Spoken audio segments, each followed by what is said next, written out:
Come and join the celebration. Vanathin Manna, sharing the good news. ஆண்டவர் சொல்றாரு, நான் பரிசுத்தரா இருப்பது போல நீங்களும் பரிசுத்தமா இருன்னு சொன்ன ஒரே ஒரு முடிவு யாருன்னா ஓகேங்களா? ஆனா பிசாசு தான் பண்ணுவாங்க தெரியுமா? ஏய் நீ என்ன பண்றனே சேலத்துக்கு போய் பாட்டு பாடுறியா, நீ வசனம் பாடுறியா, என்ன பண்றா தெரியுமா? அவன் விதைச்சிருவான். என்னது? பாவத்தின் சம்பளம் மரணம். சின்ன பாவம் தான். 5 ரூபாய் இருக்கா தப்பா, இல்ல 5 ரூபாய் இருக்கா தப்பா? 5 ரூபாய் தப்பு. 5 ரூபாய் தப்பா, 5 ரூபாய் தப்பா? ஆனா 5 ரூபாய் தான் தப்பு இல்ல. ஆனா தப்புனா தப்பி தானே. அதே போல தான் பிசாசு நம்ம சொல்லி தருவோம், சின்ன பாவம் தானா, சின்னதா செஞ்ச தப்பு இல்ல அப்படின்னு சொல்லிட்டு என்ன பண்றாரு தெரியுமா?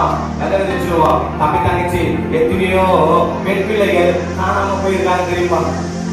எத்தனையோ ஆண் பிள்ளைகள் தெரியுமா சிறைச்சாலை இருக்கிறாங்க தெரியுமா?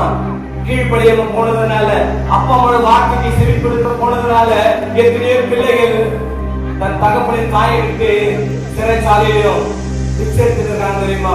ஏன் தெரியுமா? பாவம் அவங்க ஆட்கொண்டது. எத்தனையோ பிள்ளைகள் போத வசதினாலே தன்னுடைய இளமையை, தன்னுடைய சரீரத்தை என்ன பண்றாங்கமா அழிச்சுட்டு இருக்கிறாங்க. பாவத்தின் சம்பளம் மரணம். அந்த மரணத்தை பார்க்க முடியுங்கிறதான்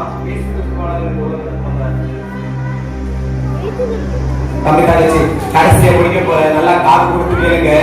இயேசு கிறிஸ்து ரத்தம் சகல பாவனைக்கு சுத்திகரிக்குமா? பாருங்க, அன்னைக்கு நினைவே பட்டணத்துக்காக யார் அழைச்சாரு? யோனா அழைச்சாரு. இன்னைக்கு நம்முடைய தேச பட்டணத்துக்காக என்ன பண்ணிருக்கிறாரு? உன்னியை வெளியே அழைச்சிருக்கிறாரு. பாருங்க, அன்னைக்கு பாவத்தின் சம்பளம் மரணமா இருந்தது. அந்த மரணத்தை ருசி பார்க்க முடியாது. இந்த பாவத்தில் என்ன பண்ண தெரியுமா? அவரு முழுகினார். இயேசு கிறிஸ்து ரத்தம் சகல பாவம் நீக்கி நம்ம பண்ணலாம், சுத்திகரிக்கலாம். பாருங்க, ஒரு ஏழு மாட்டை விடுவதை போல அவங்க முதுகில் என்ன பண்ணிச்சாங்க? உழப்பட்டது. ஒரு மனுஷனுக்காக ஒரு கோடி ரத்தமோ ஒரு ஆட்டு ரத்தமோ செயல்படுத்த முடியும். ஆனால் இயேசு கிறிஸ்து ரத்தம் உனக்காக எனக்காக சிந்தப்பட்டது. அப்படியே முழுக்க படிக்கலாமா? ஒரே ஒரு நிமிஷம் முழுக்க படிக்கலாமா?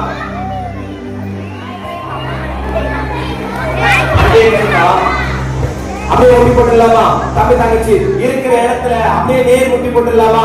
இது கடைசியான கொடுக்கிற நேரம். இது ஏசப்பா உங்களோட பேசுற நேரம். ஒரு இரவு நேரத்துல ஒரு 5 மணி சந்தி வேலையில ஏசப்பா பேசுறாரு. தம்பி சாமுவேல் அப்படின்னு கூப்பிடுறாரு. தக்கடி இருக்கிறான். தாத்தா என்ன கூப்பிட்டீங்களா அப்படின்னு போய் நிக்கிறான்.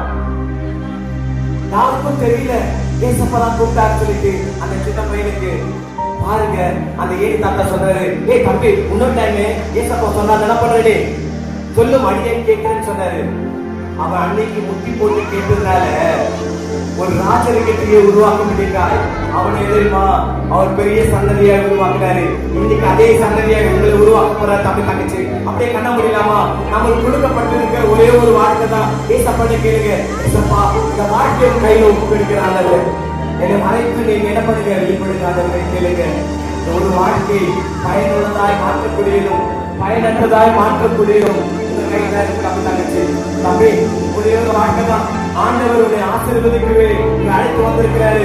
இந்த ஒரு மாற்றத்தை உருவாக்கும்படிக்காகவே உன்னை பேர் சொல்லி அழைத்திருக்கிறாரு. ஏசப்பட்ட கேளு. ஆடும் இருக்கிற தாவீது கூட ராஜாவா என்ன பண்ணார் தெரியுமா? உயர்த்தி அழைத்து பார்த்தார். இன்னைக்கு உன்னை ராஜாப்பியாய் ராஜகுமாரியாய் உன்னை அழைத்து பார்க்க விரும்புகிற தங்கச்சி. தங்கச்சி ஒரு வாழ்வு ஏசிட்டு போடு. ஏசப்பா ஒரு வாழ்க்கையில் வாங்க ஏசி சுவாமி. நீங்க இல்லைன்னா நான் சீரோ. ஏசப்பா என்னோட உள்ளத்துல வாங்க, என்னோட இல்லத்துல வாங்க கேளுங்க. கேட்கிற யாருக்கும் ஆண்டவர் சமீபமா இருக்கிறாரு. அப்படியே கடவுளை கேட்கலாமா? வாய் விரிவாக்க நம்பி நான் குட்டி படுத்து சொல்றேன். தம்பி தங்கச்சி எப்படி அமிதாவின் குமார் ஆகிய யோனாவை அழைத்தாலும் அதே அழைப்பு உங்க மேல இருக்குது, உங்க தலைமையில தான் இருக்குது, உங்க அருகாமையில தான் இருக்குது.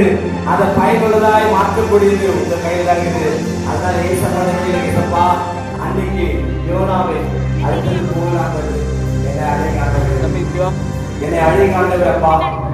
நானும் அப்பா சுவிசேஷத்தை சொல்ல முடியாது. உடைய பாரம் என்று சுவிசேஷம் உடைய வேத வசனத்தை நான் சுமக்கின்ற பிள்ளையாய் என்னை மாற்றிக் கொள்ளுங்க. அன்புள்ள ஆண்டவர் அப்பா, இங்க வந்து இருக்கிற சிறு பிள்ளையை கண்ணோக்கி பார்க்கும்படிக்கா சொல்லிக்கிறாங்க. சிறு பிள்ளைகளை நின்று வர தடை பண்ணாதீர்கள். பரலோகராஜன் அவரோடு சொல்லியிருக்கீங்க இயேசு சுவாமி. பரலோகராஜன் உரியவர்கள் அப்பா. இங்கே இந்த பூமி சுத்தத்துக் கொள்ளபடிக்கா சொல்லியிருக்கிறேன் இயேசு சுவாமி. இவங்க எதை விதைக்கிறார்களோ அது 100-60 பலன் கொடுக்கபடிக்கா சொல்லியிருக்கிறேன் இயேசு சுவாமி. இலை படங்களுக்கு சமயத்துக்கேற்ற கல்வி நாவையில தந்துரைன்னு சொல்லியிருக்கேன் இயேசு சுவாமி. அந்த சாலமோன் கொடுத்த தேவன் சகல நாணத்தையும் எங்கள் பிள்ளைகளை கொடுக்கபடிக்கா சொல்லியிருக்க மாட்டாங்க. எங்களை காத்துக்கள் பலப்படுத்துங்கப்பா. இவளை வாழாக்காமல் இவளை தலையாக நிமித்தபடிக்கா சொல்லியிருக்கிறேன் இயேசு சுவாமி. நிறைவேறுகிற வரங்களை பிதா குமாரன் பரிசுத்தாவிலே ஜெபிக்கிறோம். ஜீவனுள்ள நல்ல பிதா. ஆமென். Thank you for your generous heart and support.